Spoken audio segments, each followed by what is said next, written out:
huomannut semmoisen asian, että ravintolassa haluaa saada naista, löytää naisen, jonka kanssa jakaa elämää. Niin pitää olla joko laulaja tai urheilija. Ne saa aina. Ja ihan sama minkä näköinen laulaja, niin aina lohkee. Ajatelkaa Frederikkiä. Mies näyttää ihan Afgaanin vinttikoidalta, eikä ole mikään älykkä. Niin aina tulee. On huolestuttavaa. Ajatelkaa Dania. Mies, joka näyttää ihan liian kireeseen nahkaa puetulta K-kauppialta, niin aina tulee.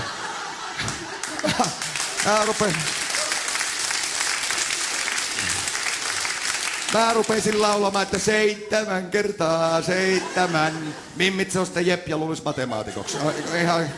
Se on huolestuttavaa, muuten huomasitte. Tai sitten ajatelkaa Anssi Kelaa. Mies, jos on yhtä paljon karismaa kuin pölykoirassa. Mä rupesin laulamaan, että täytyy kävellä näin. Mimmit on sitä Jep, jatkapa matkaa. Ihan niin vaan, anna mennä. Sen kun kävelet. Tai sitten pitää olla urheilija. Ja mielellään joku pallolulajiharrastaja. Kaikkein parasta, jos on jääkiekkoilija. Niin, ne saa aina. Lukekaa lehdistä. Aina lohkee. Hämeenlinnassakin. Ei tarvi kun notkeitten HPK-kavereiden saapua paikalle.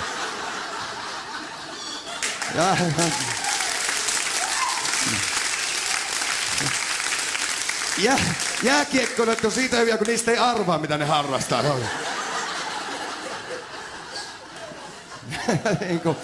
No, ne saa liigatasoja. Jokereittenkin jätkät saa. Säälistä, mutta saa. Divarijätketkin saa. Kakkosdivarijätketkin saa. Ei niin hyvä, mutta saa. Puulaakin ukot saa kotona.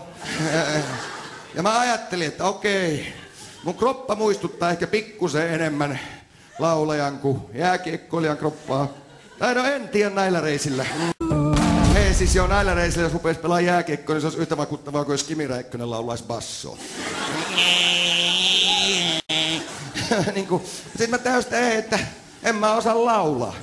Mä laulan huonommin kuin Matti Nykänen. Sitten mä tajusin, ei perhana, että mä opettelen jääkiekkoilun sanaston ja käytän kapakassa hyväkseni kaiken sen, mitä ne kundit tekee siellä jäällä. Ja on se ihme, jos ei rupea lohkemaan. Soitin jopa Kurre Lindströmillekin, mutta sanoi mulle, että juu tänkt positiivt, helsa alla, seispotori, että kiitti vitusti Kurre. Ja mä oon lähtenyt siitä, että varsinkin näinä aikoina on hyvä pitää oma pää puhtaana. Ja aina kapakassa mä annan 110%. Mulla on hirveä tahtotaso. Mä oon muistanut kunnioittaa mun vastuksia, niin unohtamatta kuitenkaan tietynlaista röyhkeyttä. Mä oon toiminut jopa luukkumiehenä, jos siihen on ollut tarvetta. Alkuillasta yritän ottaa ihan iisisti, ettei heti menisi hapoille ja rupesi puhumaan tikitokkia. Mut sitten jossain vaiheessa on pakko kuitenkin pistää joku numero muistiin ja ruveta varjostamaan. Mut se pitää helvetin varovasti tehdä, ettei portsari vie heti vaihtoon. Sitten jos pääsee kontaktipeliin, niin ei kannata missään nimessä lueta liian hanakasti karvaamaan. Mä oon tehnyt sen pari kertaa ja sehän oli siinä. Mutta sitten jos pääsee kontaktipeliin ja tanssilattialle asti, niin tanssilattialla mulla on yleensä se taktiikka, että heti kun ollaan keskialueella, mä menen ihoon kiinni ja rupean sumputtaa peliä laidoille.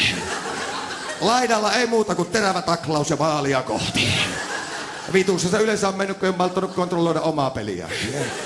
Ja olen mä yrittänyt muutakin. Joskus mä heti alkuillasta vetänyt muutaman pitkän päähän ja ei kun perään. Mä oon yrittänyt välttää paitsiota. Olen kärkkynyt. Joskus on mennyt suoraan maalivahdin alueelle ja ruvennut tekemään niin tärkeää häirintätyötä. Mä oon koittanut keittiön kautta. Puistoissa on tullut puun takaa. Naamiaisissa laittanut maskia eteen. Mä oon kikkailu ja kahvannut. Ei pirulauta on meinannut onnistua. Mutta joskus on mennyt paremmin ja mä oon päässyt jatkoajalle asti. Kyllä. Kyllä vaan. Kyllä. Mutta aina kun mä oon ehdottanut B-pisteen aloitusta, niin mimmit on haukkunut pervoksi ja lähettänyt kotiin pitää ihan oman rankkarikinsa. Tai eikö kerran pirulauta, mä olin jo jatkoajalla. Eikö perhana tää mimmi ehdota mun lavan mittausta? Eikö perkele se on 4 milliä liian käyrejä vielä leftille? Tai kerran oli jo melkein laukaisemassa, niin pirulauta peli oli jo velletty poikki kuin punalampupalo koko ajan. Ja olen mä yrittänyt muutakin. Mä oon huitonut, oon sitonut, oon pitänyt kiinni, oon rynnännyt, oon kampittanut, oon koukkinut, oon tarjonnut korkeata mailla. No ei voi kovin korkeaksi sanoa. Ja oon vetänyt poikittaisellakin, mutta sitä mä en suosittele kellekään, kun sattuu itse ihan älyttömästi. Keihästä nytkin ole, mutta en oo osunut. Mutta kerran mä pääsin laukaisemaan. Mulla oli tullut kuin taikaiskusta ihan avonainen paikka. Vastustaja lähestyy mua. Mä lähestyn vastustajaa. Vastustaja mua. Mä sitä ja... Kuti lähtee.